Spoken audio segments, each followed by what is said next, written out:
setelah kelompok Luopeng berhasil membantai gerombolan alien pemakan bangkai dan mendapatkan sejumlah harta rampasan mereka, dengan salah satu di antaranya merupakan penguasa sektor, tanpa diduga berhasil melarikan diri dengan cara memunculkan ledakan.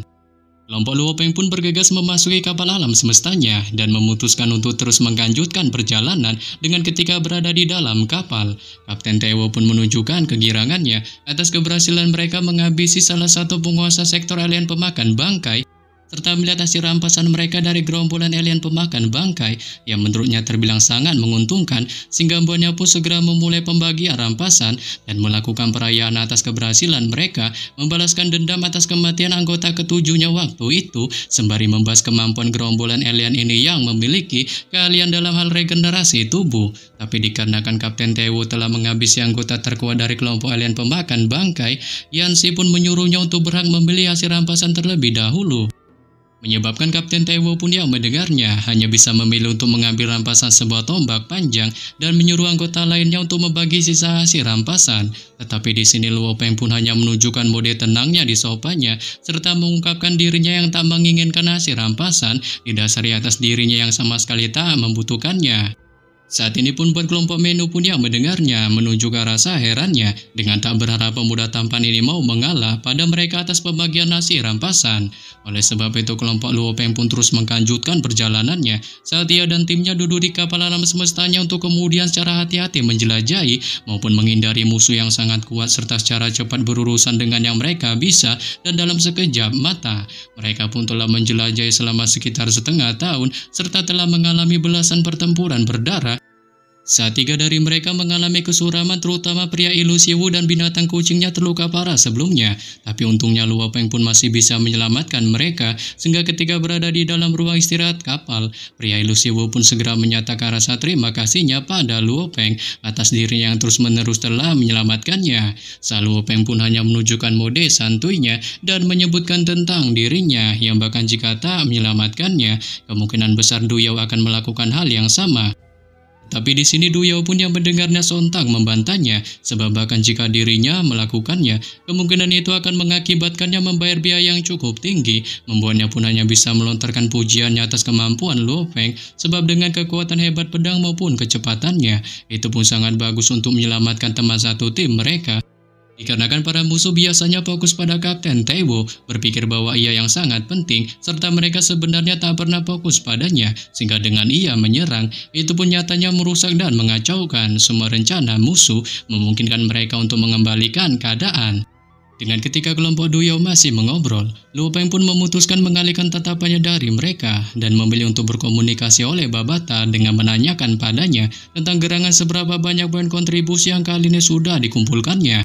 Saat Babata pun memberitahukan bahwa ia telah mengumpulkan 32 juta poin kontribusi berdasarkan gerombolan alien pemakan bangkai yang sebelumnya telah dibantainya, menyebabkan Luopeng pun yang mendengarnya menunjukkan keheranannya dengan tak menyangka gerombolan alien pemakan bangkai yang dimokatkannya dalam jumlah banyak sebelumnya hanya menambahkan sedikit poin kontribusinya. Membuatnya pun akhirnya tahu setelah ia membantai gerombolan alien pemakan bangkai termasuk 12 pertempuran berdarah lebih dari setengah tahun, menurut bagaimana poinnya meningkat. Dirinya pun mendapat pemahaman yang baik tentang sistem medan perang luar angkasa, sebab menghabisi seorang prajurit penguasa sektor normal saja akan mendapatkannya 100.000 poin kontribusi, serta mendapatkan 1 juta poin ketika menghabisi prajurit sektor elit, maupun 10 juta poin jika ia berhasil menghabisi penguasa sektor umum.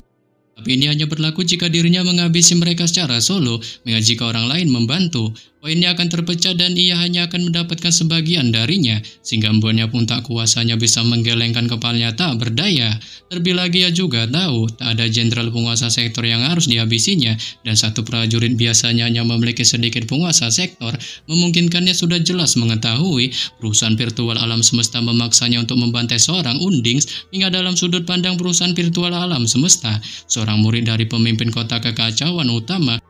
nyatanya haruslah dapat menghabisi unding di tingkat penguasa sektor. Dengan ketika Luopeng memikirkan hal ini dan kapal alam semesta mereka terus melakukan penerbangan,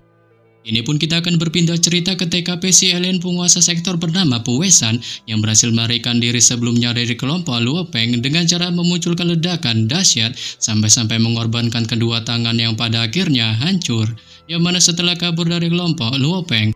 Wei pun kali ini dalam kondisi sekarat, menunjukkan kutukan amarah membaranya atas ulah dari kelompok Luo Peng yang sudah menyuramkannya, sehingga embuannya pun bertekad jika suatu saat dipertemukan lagi, dirinya akan membantai mereka secara brutal satu persatu. Terlebih lagi ia juga bahkan yakin kelompok Luo Peng tak melihat di antara barang rampasan dari gerombolan yang mereka peroleh ada sebuah cincin ruang normal, dan di dalam cincin ruang itu ternyata ada senjata penanda miliknya yang bisa dirasakannya, memungkinkannya melalui benda itu dirinya pun secara alami dapat menentukan lokasi mereka kapan saja dan tak peduli seberapa jauh mereka pergi, yang bahkan apakah itu menuju dunia internal negara dewa maupun lokasi lainnya, ia pun notabene masih bisa merasakan.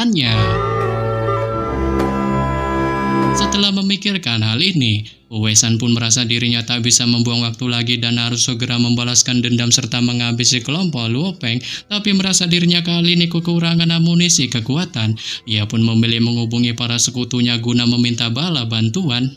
Terutama seorang sekutu terdekat klannya bernama Lakea, membuatnya pun segera menggunakan kesadarannya untuk menghubungi Lakea melalui komputer kuantumnya, sembari melontarkan kutukannya tentang ras iblis, yang menurutnya adalah salah satu ras puncak di alam semesta, tapi dalam hal komunikasi, itu jauh lebih rendah daripada manusia dan robot, terutama manusia. Ia pun juga mendengar mereka dapat memasuki dunia virtual dari mana saja di alam semesta yang luas ini, dan dapat melakukan simulasi 100% hampir seperti kenyataan, sehingga membuatnya pun merasa iri dikarenakan belum pernah memiliki kesempatan seperti itu. Dengan singkat cerita, setelah terhubung oleh Lakea yang kali ini sedang melakukan perayaan habok-habokan bersama para anggotanya di base campnya, Lakea pun menanyakan pada Wei Shan mengenai gerangan ada maksud apa dirinya menemuinya, mengingat ia kali ini sangat sibuk dalam menjelajahi wilayah sabuk bintang, memungkinkannya dipastikan akan menghadapi pertempuran kapan saja, yang oleh karena itu merasa tak punya waktu untuk terganggu oleh panggilan virtualnya. Lakea pun menyuruh Wei Shan untuk berbicara langsung ke intinya, dikarenakan jika tidak, dirinya bisa berperang kapan saja dan memutuskan panggilannya. Tapi tepat ketika Lakea hendak memutuskan hubungan virtualnya, Wei Shan pun memberitahukan tentang kematian dari satu anggota terkuatnya sekaligus adiknya bernama Toru, menyebabkan Lakea pun yang mendengarnya spontan menunjukkan keterkejutannya dengan tak menyangka salah satu anggota terkuat alien pemakan bangkai itu bisa mokat, dengan mereka notabene memiliki kemampuan pemulihan tubuh yang terbilang bukan kaleng-kaleng. Sebelum kemudian ia pun menanyakan pada Wei Shan mengenai gerangan sebab dari kematian Toru, saat Wei Shan pun bilang bahwa itu disebabkan oleh manusia yang telah memokatkannya, sehingga membuatnya pun bertekad ingin melakukan balas dendam pada mereka, menyebabkan Lakea pun yang mendengarnya menunjukkan pengertiannya dan mengetahui Wei Shan berniat melakukan balas dendam terhadap kelompok Luo Peng. Ia pun menanyakan padanya mengenai gerangan dirinya yang bisakah kali ini menentukan lokasi mereka. Saat Wei Shan pun yang mendengarnya mengiyakannya, sebab ketika mereka mengumpulkan barang rampasan dari pertempuran melawan kelompoknya, dirinya pun sengaja juga ikut membuang cincin penyimpanan miliknya berisikan satu senjata penanda jejak rohnya, memungkinkan dirinya kali ini dapat mengetahui letak keberadaan dari mereka. Terlebih lagi mereka telah menghabisi adiknya dan bawahannya, memungkinkannya pun dapat dipastikan harus membalas dendam. Serta selama pertempuran, ia pun memberitahukan pada Lakea tentang kelompok Luo Peng yang telah mengaktifkan perangkat pemindahan mereka dan siaran jaringan semesta virtual untuk menentukan titik kontribusinya, memungkinkan mereka akan mendapatkan sejumlah poin kontribusi, sehingga membuatnya pun merasa itu poin yang mencurigakan. Tapi demikian ia pun menyuruh Lakea untuk santuy dan tak memikirkan hal ini jika nantinya mereka melakukan pertempuran lagi melawan mereka, sebab ia telah menggunakan serangan terkuatnya melawan kematian mereka saat itu, menghancurkan ruang serta menghancurkan sejumlah besar item dengan diantaranya beberapa cincin ruang angkasa, dan menghasilkan sejumlah besar barang dari mereka untuk diambil, serta mengambil kesempatan untuk membuang cincin miliknya, yang bahkan jika perangkat pemindahan dan siaran virtual mereka mendeteksinya, itu kemungkinan tak akan mencurigakan sama sekali, menyebabkan Lakea pun yang mendengarnya menunjukkan pengertiannya dan mengakui kejeniusan dari Wei Shan yang menurutnya benar-benar sangat licik. Sebelum kemudian ia pun menanyakan padanya mengenai gerangan tingkat kekuatan dari kelompok Luo Peng, saat Wei Shan pun memberitahukan bahwa mereka memiliki satu penguasa sektor abadi dan 9, yang dimana dua penguasa sektor sangat kuat mirip layaknya seperti seorang prajurit unding, dan satunya adalah ahli kimia serta yang lainnya adalah pembaca roh dengan pedang Nansen, sehingga ketika keduanya menggabungkan kekuatannya, itu pun nyatanya dengan mudah membunuh Toru adiknya.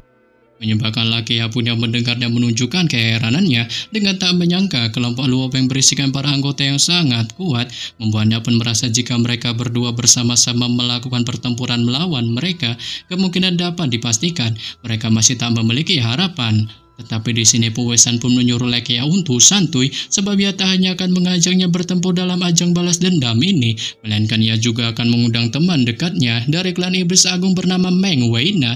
Dengan selama beliau monster ular terkuat itu bisa ikut dengan mereka, dapat dipastikan bahkan jika mereka tak mengundang sekutu lain, dengan kekuatan si beliau Meng itu, dirinya dapat dipastikan bisa secara solo menghancurkan kelompok Luo Peng. Dan sementara Pu Wesan membuat keputusan ini, kini pun kita akan berpindah cerita ke TKP kelompok Luo Peng berada, yang mana kali ini, kelompok Luo Peng pun terus melakukan perjalanan menggunakan kapal alam semestanya, akan tetapi baru saja mereka menglanjutkan perjalanan.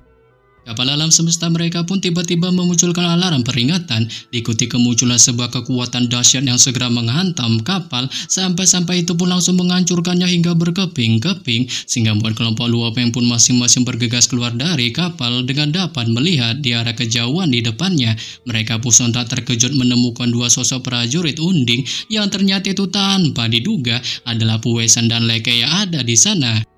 Menyebabkan bocil racun Duyao pun yang melihatnya sontak menunjukkan amarahnya dengan cara ganas menatap tajam pada Pu Wesan yang masih berani menampakkan batang hidungnya di hadapannya. Tapi di sini Pu Wesan pun yang mendengar amarahnya yang menunjukkan kesantuyannya dan menyebutkan tentang dirinya yang kali ini akan membantai mereka sebagai bentuk balas dendam atas kematian adiknya Toru. Dengan setelah mengatakan hal ini, dua energi yang sangat kuat pun tiba-tiba muncul di arah kejauhan mendekati kelompok Luo Peng yang menyebabkan mereka pun melihatnya sontak mengubah ekspresi mereka ketika mereka menoleh untuk melihat ke arah depannya. Menemukan ada dua makhluk besar telah muncul, dengan salah satunya adalah seekor naga bertanduk tunggal yang ditutupi sisik, dan satunya lagi sepenuhnya tertutup oleh duri tajam, sehingga membuat kelompok Luo Peng pun yang melihatnya sontak menunjukkan sedikit kepanikannya, dikarenakan mereka dapat melihat kedua tatapan makhluk besar itu dipenuhi dengan niat menghabisi yang sangat mengerikan.